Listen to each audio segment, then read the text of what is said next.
Yeah, well, let's move swiftly on to the next match of the day. It's going to be Tyler versus Ryvius. And again, it's all kind of just strange to me. Tyler's Rogue has been banned, his Priest is protected, and he has Hunter and Mage as his other two decks. Ryvius's Mage is banned, a little bit more standard or / expected, but Ryvius has protected his Paladin, which is actually the Holy Wrath Paladin. What a world we live in now. Yeah, I know. The Holy Wrath Paladin is a very interesting deck, and I feel like didn't perform as well as it should have done in Masters Tour Seoul. I know a couple of the players that brought it were Hunter, who had, I believe, an 8-4 record, and he said the games he didn't win, he probably threw. And you know the deck is hard when you have an 8-4 record as the reigning world champion and you still say you did bad. Yeah. Another player I know who did it was representative here from Asia Pacific, Frosty, who had no new cards whatsoever in his Holy Wrath Paladin, but was unfortunately unable to run into the Mages. And I think running into the Mages is the important headline for the Paladin deck, because it really wants to find as many Mages as possible to abuse the fact that they're a little bit too slow. Yeah, I think so. And we're kicking off this first matchup with this Hunter versus Mage. And this is where we're going to see, I guess this is one of the first matchups where we see much more what you expect to see on ladder. A lot, because Hunter, I think at the moment, I want to say across all ranks, or most ranks, has the highest win rate, just across the board. Maybe not necessarily in High Legend, but and Reno Mage is just a deck that's just popular. Yeah. It's the mixture of powerful, popular, and pretty fun, actually. To play in most circumstances and most builds, so we'll see how it shakes out now. That's Tyler's Mage list. We've seen it. It's the Mage you've seen pretty much before. Nothing too crazy to know. I don't think has one of my favorite cards of the expansion though. The Volpera Scoundrel. I love that card. Yeah, super very cool. Like discover a card or what's behind door number 4. And I'm like, I always want to know. Door number 4. I always want to know. You trade your life's earnings away just for a peek at what's behind door number 4. Exactly. We should make it like a Monty Hall problem to like test what people think. Like you get 1 good card and 2 bad cards, and they'll swap it after. You know. Yeah. All I know is you never swap. Yeah. That's well, all. That's all I know. No, you do swap. Oh no, sorry, you do swap. Yes, you do swap. You do Apologies. I don't know much. If there's one thing I know, it's that you I'm wrong. never swap. No way. Can I swap? Can I swap my answer? But yeah, we'll see what this matchup goes like. Again, this is much more what the Hunter wants to hit, I think. But Mage always has game, in my opinion. Oh, yeah. I don't think you can ever really count it out in any matchup, even the ones that are kind of more built to take it down. Yes, I agree. I think that it's somewhat unfair to call it a deck that is susceptible or that is very weak against aggro. Like it was kind of in a similar situation, although not quite so stark, obviously, as Quest Rogue was in at the end of its expansion, where the thing you said about it was that it loses to aggro. It didn't really lose to aggro. It was just busted. Like the only deck it lost to was Tempo Mage. Yeah. It just beat all the other aggro decks. And obviously Mage is not quite so in a dominant spot, I think, as Quest Rogue was back at its peak, or at least towards the end of its life cycle. And I still think it's vulnerable in some part to these aggressive strategies that some of the decks like Reno, Hunter, and Aggro Rogue are throwing down. But like you said, if you can find the powerhouse cards, Zephyrus, Reno, Luna's Pocket Galaxy, which eclipses them both, I believe, in mulligan win rates, you're in a pretty good spot. Yeah, and even maybe a slight underdog, but even that Tortolan Pilgrim is just... It's nuts. It's nuts. It's pretty good at 8. It's absurd on 1. The most frustrating games I've ever played in Hearthstone are probably, and I'm moaning now, the nerfs are coming, who cares? But Pocket Galaxy on 5 into Tortolan for 1, which is 8 mana for 1, into like Puzzle. And it's just like... Power of creation. What? Yeah. 1 mana equals 16 to 18 mana. Oh. The worst ones for me are from Kaligos. When you get hit with a turn 6 1 mana Kaligos into like Discover of a Power of Creation, play it for free, and you still have 4 mana or 5 mana left over. And then it's like Arcane Intellect into more stuff, and you're like, come on. I'm gonna leave this game. Yes. But then again, that is the dream scenario for Mage. This is a Highlander Reno deck, which means everything it does somewhat inconsistently. That's the downside of going for the singleton package, where you only have 1 copy of each card in your deck. The upside is, of course, as we see in hand now, Reno, the Relicologist, 6 mana 4/6, that when you play it, if you have no duplicates in your deck, deals 10 damage divided up amongst all minions, which is a fantastic way to wrestle the board back after you've played, say, Luna's Pocket Galaxy, and it skipped tempo for a turn. Yeah, the snapback is very, very powerful in this deck. And the one thing I will say about Reno is, it's gonna sound very stupid. It feels. I expect nothing else. It feels very bad when your opponent. It's the dynamatic thing, right? If your opponent can push that health total, which is doable. Yeah, yeah. It feels like a bad card. It's not just okay. If you can't clear the board, it's often bad. You cannot afford to play it because you'll probably die the next turn. So it's happened a few times with a few decks. Like Zoo can do it quite well, but if you can position yourself to not be completely blown out by a Reno, that's when you know you're in a good spot against this deck. I was wondering, I wonder if they ever considered making Reno deal damage until your opponent's board is clear. Probably. Because, like, it probably went to strong, final testing. But it's not like... I guess that would probably be a little bit strong. Maybe if they bumped it up in mana cost, but then it wouldn't fit there. It would be the ultimate card flavor. in the mirror. I guess so, Like, yeah. I have 20 million giants. It's Because- like Reno. It's like, oh no. It's like the argument of how if Meteor said dealt 50,000 damage to a minion, it wouldn't have been that much better than deal 15 damage, right? Because beyond a certain point. Yeah, but I don't think 10 is beyond that point. I agree. I was just thinking out loud, you know. Crazy guy. You're not wrong there. Okay, well, Volpera did get Tyler an extra Ray of Frost, which is going to be pretty Very nice. nice Mark card. shot going down on the Volpera to clean it up. Now choice of traps. Beast Within obviously has synergy with Subject 9, which is bad, especially as these other two secrets are pretty underwhelming, I think actually. I like Explosive. Really? Why? I was leaning towards Because Snipe. because it's playable without, it's probably not going to be procced, which means that Tyler has to keep thinking about it. And maybe True. he thinks it's... Yeah. Because, for example, in Mage, you normally play it one minion and a thing, 1 minion at a time, right? Yeah. So if you play a minion and want to do something else, you've got to think about pressure plate. And if I Tyler get your keeps point. not proccing Yeah. Explosive Trap, you could think it's like pressure plate, or think it's misdirection, for example. I fully get your point. I think like the upside of that, in that your opponent has to play a bit weird, is not worth getting such a completely useless secret as Explosive Trap. Hey, 2 damage, you're an aggro deck. It's this one. Pretty useless. Well, there's reveal number 1 if one freezing trap down. I will say Ryvius does play an Explosive Trap in his core list. He is playing it, as we can see, being drawn by the Subject 9.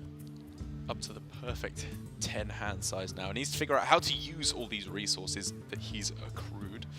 And at the moment it's a little bit awkward as to how he does so. He can't go Beast plus Kill Command quite yet, sorry. So instead he's just going to go with loading up with the most valuable secrets first. Hero Power, just trying to get the chip damage in.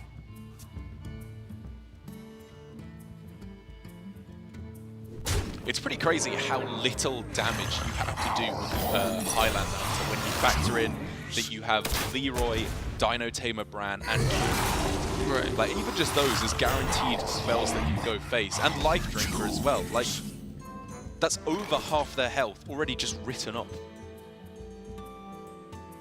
And obviously doing the other half is not easy, especially when you're facing down an onslaught like this, but it's not all too tall of an order for Ryvius to just push as hard as he can onto the board and try and get the damage.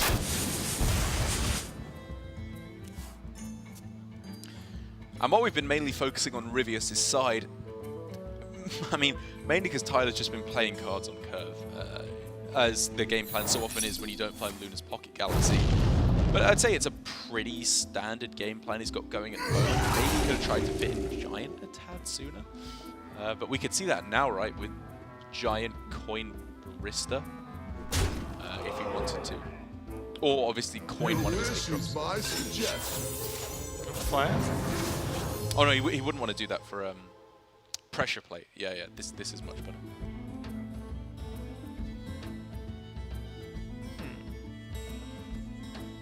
It's funny, right? Because, like, did Tyler definitely want the SI? Or would he have preferred to do something else and get Flare? Because he could have pushed it for Flare, right? If he played, well, what could he have played, actually? Giant. For 3 mana. Yeah, true.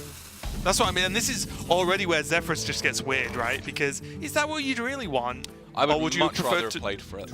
draw a card, Yes. get rid of And all the destroy both of them. secrets? Yes. And, you know, like, and it could have done it, I think. So it's, again, what I mentioned right at the start of the day, where nudging Zephyrus in the right direction is something that players are going to have to get very used to very quickly as long as they play these Highlander decks.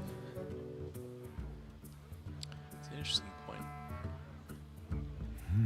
Yeah, probably was just a little better.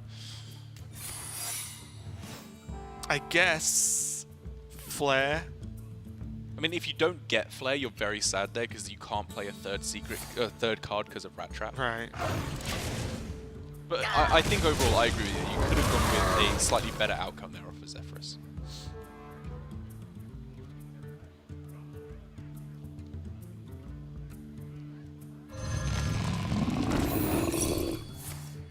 Soaking up the snipe there is perfectly reasonable. Especially getting another Zephyrus also seems pretty good. Yeah. Wow. And this is this is the power of Zephyrus, and also the power of the Barista, when you're doing it just to get a Zephyrus back. Like Brewmaster kind of does the same thing, because you're not overly fussed about a 3-2 on the board, right? Yeah, sure, it's extra, but the fact that you can drop a 5-drop just to get a 3-2 on the board, just to get a 3-2 back in hand again, shows the power of that card. And already now you can see it, Tyler can actually use Zephyrus to just lethal next turn. Very easily. Like, yeah. And the scariest, like, we're talking about Zephyrus on curve, and, you know, to get you 3 drops, to get to whatever cards. But for me, it's when you push your opponent to low health and you just Zephyrus lethal game. There's nothing your opponent can do about it, or really do to stop it, because it's so flexible.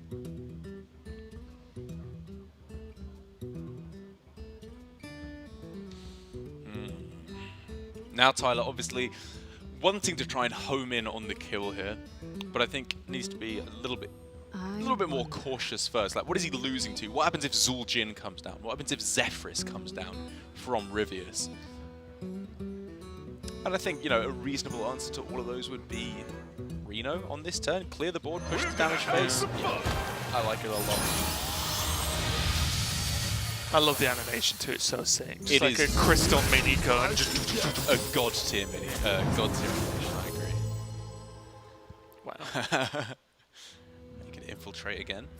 Although I imagine Gorehowl for the burst damage is probably a little more tempting. Time runs out on me. I Actually, wonder if Tyrion's better. well, so what he's afraid of is Zephyrus into Twisting Nether, I think. Right, like, what else does he lose to? There's nothing. Yeah. So I was wondering, again, this is just, we could talk all day about Zephyrus points, but if this happens, would have coined Zephyrus to get Flare and then not cast it Maybe. be better? Maybe. I don't know, I'm just saying, like, it's all these questions. And no doubt when I'm talking about Zephyrus options that some of them are going to be wrong. Well, Zephyrus clearly values Infiltrator higher than Flare anyway, right? So maybe it wouldn't even give it to you for the 2 mana. Yeah, I guess so. I'd be surprised if it didn't, but Yeah. it's possible. Need to get Chad on the phone. What have we here? Doesn't feel so good, does it, when it's... Snipe goes off. Infiltrator going above and beyond there by diffusing one of the secrets and then getting shot in the face to diffuse the other one. Bounces the Zeph number 3. That's pretty funny. Dodges the explosive trap. Could it have gone worse for Ryvius if the explosive trap... Zul'jin's there just like... Zul'jin had a bad day at the office, and a small nod from Tyler as he goes 1-0. Getting a good win with the Reno Mage, and that's definitely when things go right, isn't it? You know, everything felt like it lined up well. Not taking away anything from Tyler's play, of course, but there was no mind-blowing start from Ryvius, and Tyler just had the cards to go on curve. And the secrets, it's one of the problems with the secrets as well. A lot of the secrets kind of tickle Mage. They don't really win games or delay them enough.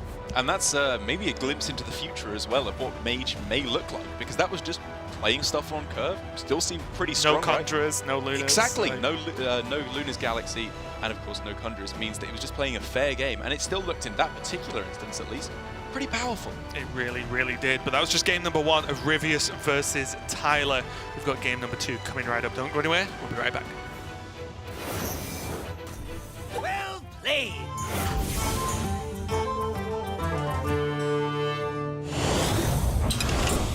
What's up, Hearthstone fans? It's TJ Sanders. Welcome to another episode of Well Played. If you've watched competitive Hearthstone in the past, chances are you've heard the casters say something like this.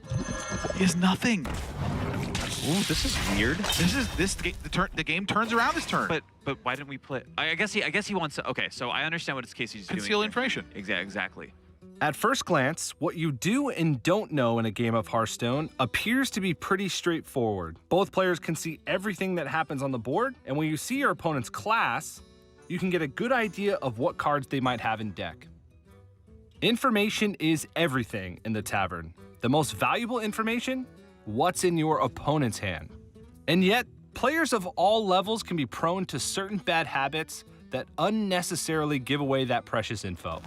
I will hunt you. I will hunt you down. Bad habit number 1, hovering. Whenever you mouse over a card in hand, your opponent can see this as a red outline around the card. Say it's turn 3, you have no minions on board, and your hunter opponent keeps hovering over 2 cards before they settle on playing Animal Companion. To my side. Their only other good on-curve play is Master's Call. Based on the hovering, you can get a good idea of where the Master's Call would be in hand. Bad habit number 2, pointing. Whenever you target minions on board with effects from hand, your opponent will see a red arrow indicating your intended target, even if you don't end up casting the card. For example, you see the red arrow as your rogue opponent uses a card from the far left to target their own evil miscreant before the end turn. They just gave you 2 bits of information. 1, they have a card in hand that targets minions, and 2, it's likely to be Shadow Step because you're playing against rogue. Generally, bad habits like these can be avoided by planning out your entire turn in advance. Try not to hover over or point with any cards until you know the entire sequence of actions for that turn. Bad habit number 3, playing the wrong copy of a card. Though this is usually a habit born of forgetfulness, it's something that top players should try to optimize.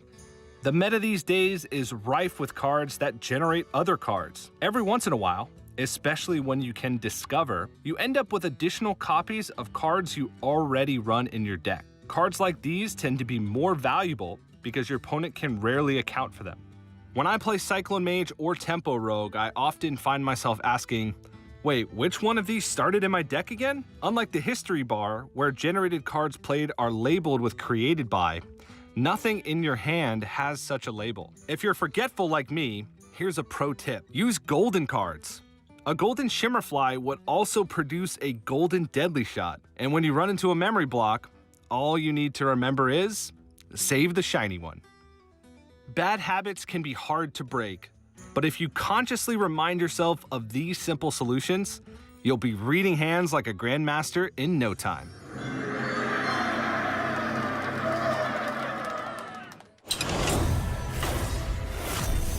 Well played. Well.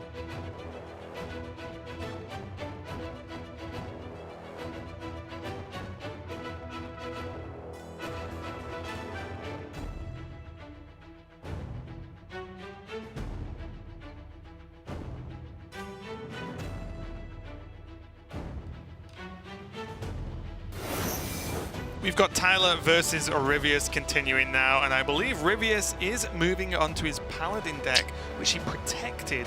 So going to be an interesting one here, as it is the Holy Wrath Shivala Paladin, and this is a deck that just like a dolphin, just jumps up out the water sometimes for just a short second and then dives back under. You don't see it again for a while. And yet it's always just like a dolphin, pretty good. Yeah, I agree. You know? It seems to get the job done, but no one ever keeps playing it. It's weird, isn't it? Much like a dolphin.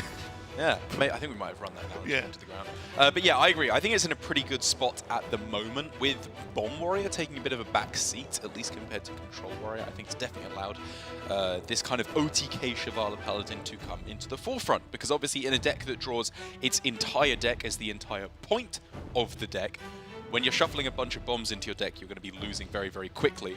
But against Control Warrior, I think you're in a much better spot, at least to be able to go for a double 50 damage combo rather than the usual 25 damage. And especially against the mages, and even some of the aggro decks as well.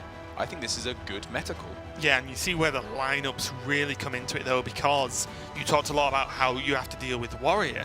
Well, not if they don't play it. Yes. Because Tyler isn't playing Warrior, which has probably led to Ryvius putting the Protect Shield on the point. Paladin, because you go, well, you don't have a deck that's great against Paladin, so I'm definitely want to play it at some point. And there it is. It's nothing too crazy that's really in it. Has it got any new cards, actually, except for Zephyrus? The Zephyrus, I think, is the Yeah, main just one. Zephyrus. Yeah, a lot of players were considering that you'd run Sarlet's Pride, the new 3-mana card, the Lion with a 3/1 stat line that draws For 2. those of you who didn't see, Tarek just did like a Roar. cat like action. I don't really know why, but It was more for myself from- and for you. Yeah, I thank you, I suppose. appreciate You're it. welcome.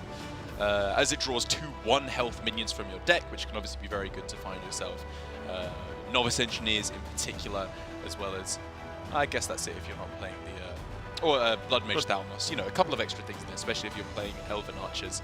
But I think overall people decided it was a little bit too slow. You have enough card draw in the deck as well. It's really just ways to dump those cards, which is difficult to find, because you're one of the main things you're running into with this deck is just having too many cards in hand. You're drawing so effectively that you need to find ways to dump those very quickly, and Sarlet's Pride was just a little bit too clunky to be able to do that. yeah, whenever you get a card that generates 2 versus for 1, basically, Yeah. when all your other cards normally cycle themselves, Yeah. your hand gets too full It does. very, very quickly. But yeah, this Paladin, I think, has a very good chance versus Tyler's lineup. Tyler is going to be on his Hunter, which is the Bran/Highlander variant. Pretty much, if not exactly the same build we've seen throughout the day so far. But it really is just the question as to Ryvius if he can get it done. And I think he can. I think the deck should be good. I've not played this matchup at all, I'll be honest, with the new Highlander Hunter, but Yeah. it feels good as the Paladin. I'd rather be Ryvius right now. I think that's very fair. Ryvius, as ever, who wears his emotions on his sleeve. Pretty interestingly, a relationship between these two players was that Tyler was the #1 Asia-Pacific points earner last year, and I believe right up until the end, Ryvius was the #2 points earner for Asia-Pacific last year. And with the old HCT system, whoever was the #1 points earner for their region got automatic qualification through to the global finals. And Tyler also did pretty well in one of the seasonal championships, which meant that Ryvius was begging that Tyler would win so that he could then be the effective #1 points earner who hadn't qualified already. And so you could see it on his face back then how much he was praying for Tyler to win. So they've had a bit of a rivalry, you could say, in Asia Pacific, but also a good friendship as well. Yeah. I think it's can be said of many of the Hearthstone players. They're great friends, but they definitely want to beat each other. Yeah. You know, it's one of those friendly rivalries that's rampant throughout the scene.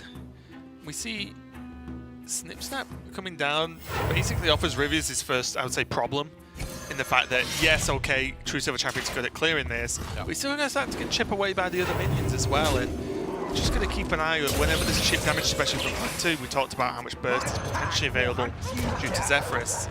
And this is proving more of a problem with Shaw as well, so Tyler playing fast and bringing the damage pretty fast too.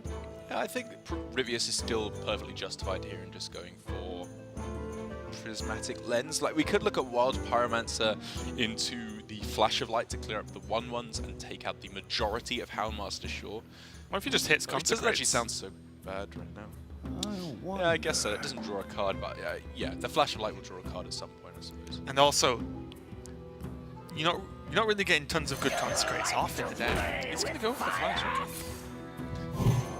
I think I like this because, you know, it puts a minion in play, which means, you know, it's a 1-health Pyromancer, but this is actually a very pesky time to see that for Tyler, because he either has to trade in the Houndmaster Shaw or more likely rush something in. But on turn 5, what does he want to rush in? Like, Subject 9? There's not really all too many good trades here. The only thing I was thinking was, how does he do the extra point of damage to the Shaw if the Pyro goes down from the minion? Yes, that's true. Well, I think at that point, then you can just go for Consecration. Whereas now the Consecration clears up the next wave of minions as well. He did take a little bit of extra damage in the process, but I think that's a good trade-off for Ryvius here. Like, having enough removal is more valuable than having enough healing.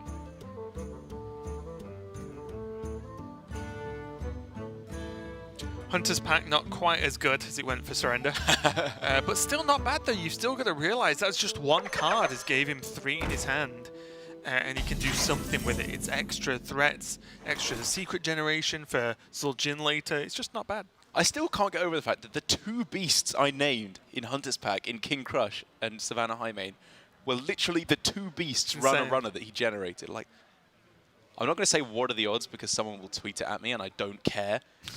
But what are the odds? But what are the odds? I mean, come on.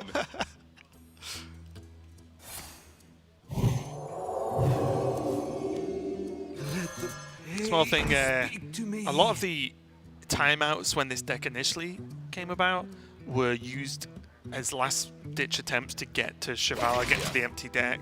But I think, 1, especially versus Hunter, and 2 in general, timeouts should really be used when they negate the most damage. For sure. And I think we saw that done more and more often as the deck became more and more popular not too long ago. But just a reminder for anyone who's, say, new to the game and hasn't really had a go. Against Hunter, it's like, it's not the end of the world, because against some decks, the only thing they can spend their mana on is developing the board or pushing damage phase, at which point if you play timeout and you develop more to the board, they clear it all up with one of their big board sweeps, and you obviously can't push any damage to the face. Whereas Hunter, a lot of the time, can spend their mana on secrets, drawing cards with Subject 9 perhaps. There are tertiary ways for them to spend their mana, but I still agree, a well-timed timeout can just win the game for the Hunter, the Paladin, sorry. Ryvius not too happy with that freezing trap, but you've got to proc it at some point. Yeah, I think it was reasonable to expect that anyway. Is it even that bad to just replay? I hope you like my Really? Yeah, just do it. Swing into the hyena, whatever. Ooh, okay. Is he worried about hand size? Oh! Tyler pretty much had my response. Ryvius cannot believe it. He was like, oh no, I forgot I had 1 mana cards. Yeah, that was one of 2 remaining in the deck. 2 1-cost cards left in the deck. So, That's honestly, pretty bad. is that response from Ryvius more, oh, that was unlucky, or, I kind of forgot there was 2 Crystologies in there? Because I think it was more I'm unlucky. Well, there's Okay. 1 Crystology in the deck. There's 1 Blood Cell Corsair in the deck as well. So those 2 cards that were 1 cost. Yeah, I guess it's just unlucky. 2 out of 13. Yeah, that's pretty unlucky. But obviously not ridiculous either. I knew. Tyler is going Death to by hyena capitalize on begins, that. yeah. Here it comes. And there's also just Brand next turn as well. Ooh. Timeout, anyone? It's getting closer to the point where he should definitely be throwing it down. And this is the awkward point for Ryvius, is that the damage is coming in slowly in trickles now, rather than one huge wave, which definitely makes it a little bit more awkward as to how he should sequence that timeout.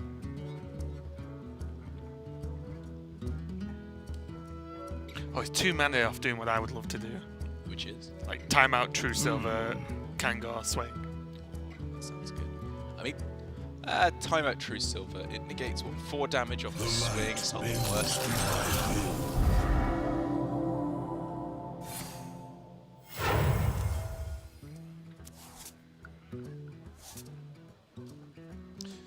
Just more draw for Ryvius, slowing down not 1 bit.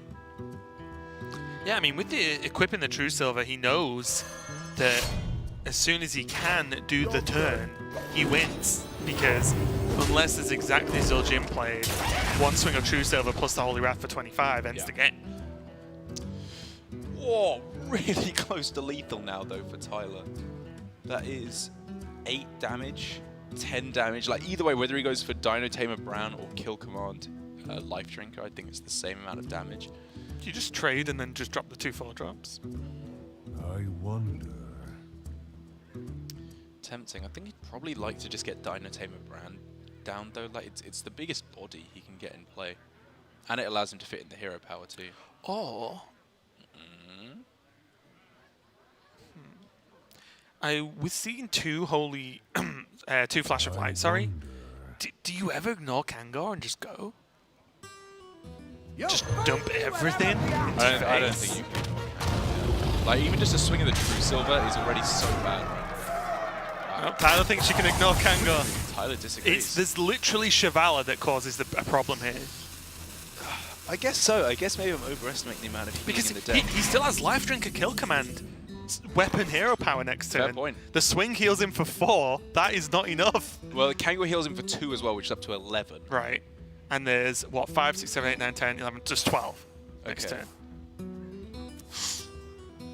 Oh, Zephyrus is too expensive now. To Go do for the anything. lethal. Oh, timeout. Timeout's going to buy him a turn. And the Thalnos is going to draw him 2 cards. This is getting very, very scary. Okay, it's Do it. fine, I guess. Yeah. Now kiss. The least impactful thing I've ever seen.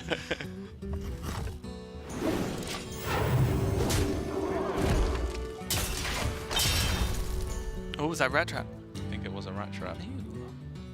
Probably a little bit too late to be too impactful, I would imagine.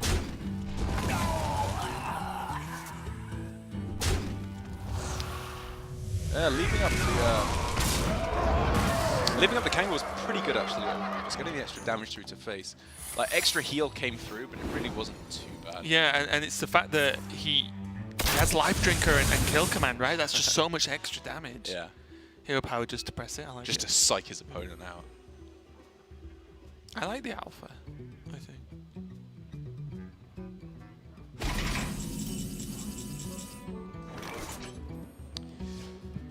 Quality cunts, clear the board. Feels bad though, doesn't it? Well, it feels good to I clear the mean, board, yeah. but I just mean it feels rough because you're doing nothing else. So is he 1 damage off dying then? If he doesn't clear? Oh no, yeah, if Hero- he clears, yes. Which would clear the board, not activate Rat Trap. And then Tyler can put himself in a position where he just presses the hero power button, doesn't play a minion, and then Shivala can't Yeah. heal. Yep. Ryvius, of course, has an activated Zephyrus at this point, which Tyler has to bear in mind, which probably, I would have to hope, will offer him some form of healing. It'll probably offer him True Silver, as it so often does. But Ryvius, I imagine, will be hoping for a healing touch. Or even a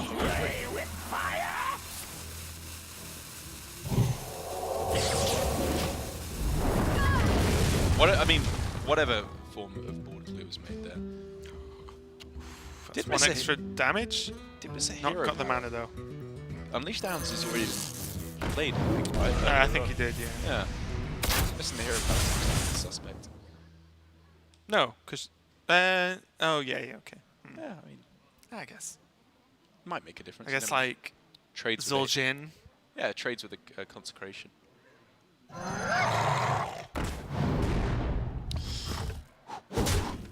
Okay, well, this game becomes very straightforward now. Still no Shivala. I mean, bottom he could just 3. go for it. 1 in 3 to win the game. That's true, as Zephyrus would offer lethal. Well, Oh, he has consecration. Conk. Oh, yeah, okay. That also does it. I mean, I'm not wrong. Woo! I mean, well, actually. I mean, he has to, right? Is 1 in 3 his best shot? He has to realize that that's more likely to win him the game. Unless he goes for... He could just go for Prismatic Lens, which... Does that guarantee him Shivala? And then he could go for, like... 0 mana Shivala, Then it would make a 50-50, Banker, right? Consecration... Wait. He could Prismatic Lens. Yes, that's what I mean. Yeah, Prismatic and then Lens. Out of do the cards. Shivala turn, right? He's got 50-50. Must move quickly. He can Shivala. That is simply a better Banker. card, yes. Holy. Or he doesn't even have to do that now, right? He He can just heal bank up a and try and trade. Oh, survive yeah, this wow. stuff. Heals him up by 7, up to 13. There's a rat trap in play now, though. He trades, right? Well, yeah, but there's still 6 damage on the board now. He's not Yeah, that's taking any of game. the existing minions in play. And he's just dead. I think... He knew the rat trap was there, right? Yes, 100%. I am pretty sure he knew it was 6, 7, 8, so he needs 5. Yeah, that's just game. There was even the bow for extra. Ooh, I don't... Was it worth just 50-50 in the win? So he didn't know what He the wasn't hand safe. was. I think expecting to die there when he's at 13 health, 6 on board. A kill command is all that was needed, I think, because he was at 13 health, 6 on board, and that's hero power kill command to close out the game.